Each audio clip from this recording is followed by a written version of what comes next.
Hey, how's it going, everybody? Welcome to Freebeat, where I post new music-related content every single day. So if that sounds good to you, hit that subscribe button, ring that notification bell. Let's get started. So today we're going to be talking about what to do when things sound a little off, a little too busy, a little too crowded. And it's pretty simple. So to demonstrate, we've got the PO20 arcade. And for the first part of this video, I'm just going to pretend like I'm making a sequence here. So I'm just going to get a kick drum. Let's get some drums going here. Let's go like, yeah, we'll do something like do do da do do do da.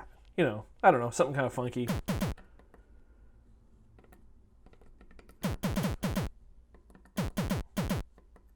There we go. Let's get a snare drum. And where's the snare drum? Is this the snare drum? Yeah. All right, snare drum's just going to go right on 2 and 4. Super high energy, moves nice. Bring the tempo down a bit. Awesome. Let's get some hi-hat in there. I also realized on the arcade, on the PO20, I never really messed with the hi-hat sound. Got some really nice, of course it's all just noise-based. But there's some really nice, that open sounds pretty good. Sorry if you guys can hear that. The neighbors upstairs, we just got new neighbors and they are like ridiculously loud. So we're gonna go like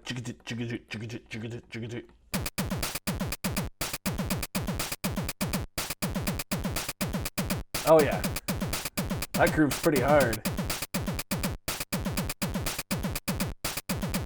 All right, awesome. Let's get some sounds in there really quick. Since we're on the arcade, I'm going to pick a chord progression here. Let's see. I'm just going to go E minor, and then I think D major is this one. Yeah. Cool.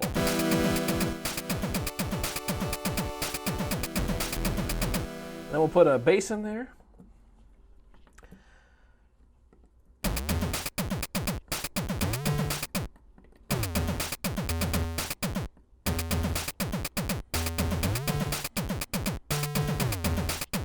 Nice and simple.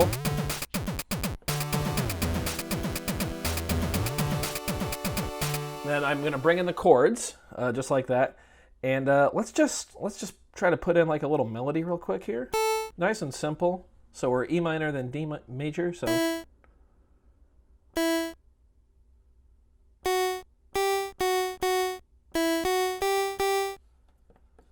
I'm just going to go ahead and put this like, we'll just go like da da da da.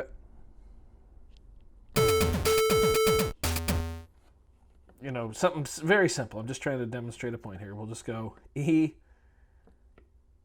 F sharp, G, A.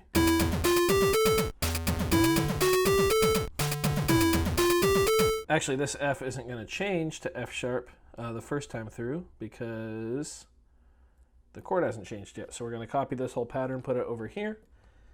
Now this one will become an F sharp. There we go. And we'll chain those. Let's go. That is a bit higher than I wanted.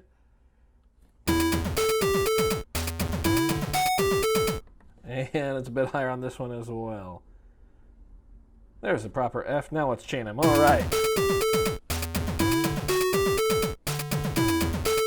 Bringing the chords in.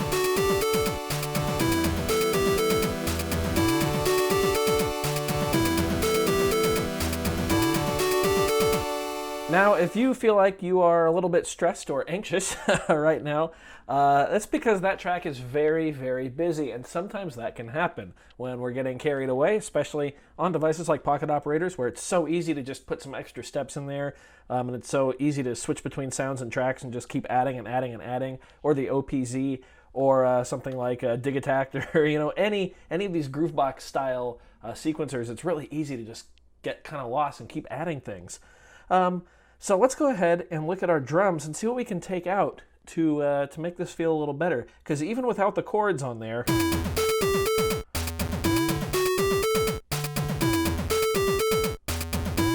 kind of feels a little crazy. So let's go into our bass drum, here we go. We can see out of 16 possible steps, we're using 1, 2, 3, 4, 5, 6, 7, 8, 9, more than half of them. So that'd be a great place to start. So let's take off this one on the of, right mode on. Take this one on the of 1 off.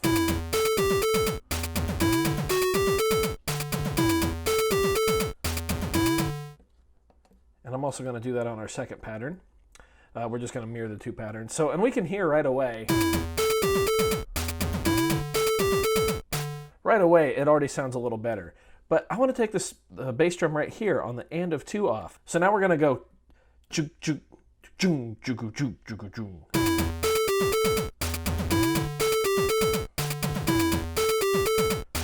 All of a sudden the pattern makes a lot more sense, especially if we take this one off on the of 4.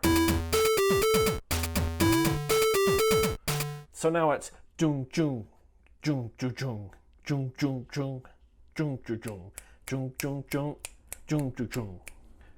And this one is what makes it funky. So we can still keep that kind of groove without all the punching to our ears, essentially, with what that bass drum was doing. So I'm going to go ahead and mirror that on our second pattern real quick. So we took that one out, and then we'll take this one out. Awesome. Back to our first pattern. Let's go ahead and go to our hi-hat now. The hi-hat is another thing that can kind of add to the feeling that stuff is just kind of firing from everywhere. As you can see, we are using 12 of our 16 steps, and the pattern. That was a terrible singing of that, but that's okay.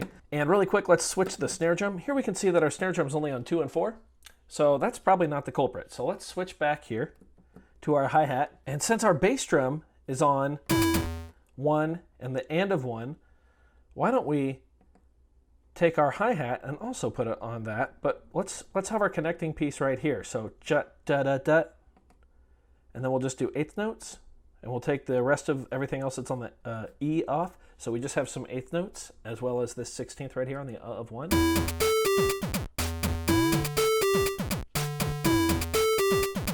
Apparently somewhere in there I messed with the melody, but this really isn't about the melody, so. We can put one right here on the of 4 as well. And since that bass drum comes in right here on the of 2, we don't really need the hi-hat there. The bass drum accents that plenty. And we can hear that that pattern sounds pretty groovy as is. So I'm going to go ahead and change that on this one, our second pattern. So again, we will remove everything on the E of all the beats, put one on the of 1 and the of 4. Awesome. Let's see if there's something we can add in the snare track, though. I'm going to go back to our first pattern, go to our snare drum here. Let's see if there's something we can add here to kind of supplement this. So since we're working with a 2-pattern phrase, we'll go the second time through. I want to not only play a snare drum on the downbeat of beat 2, but also on the and. So let's chain these two together and see what it sounds like.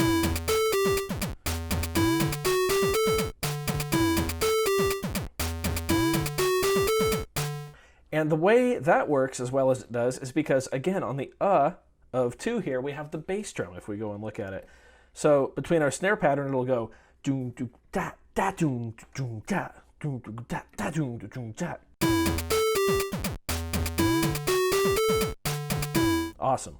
You know what? I really don't think I like the melody, so I'm just going to take that out. And that was really just to demonstrate my point and things getting crowded anyway. So let's chain these patterns again.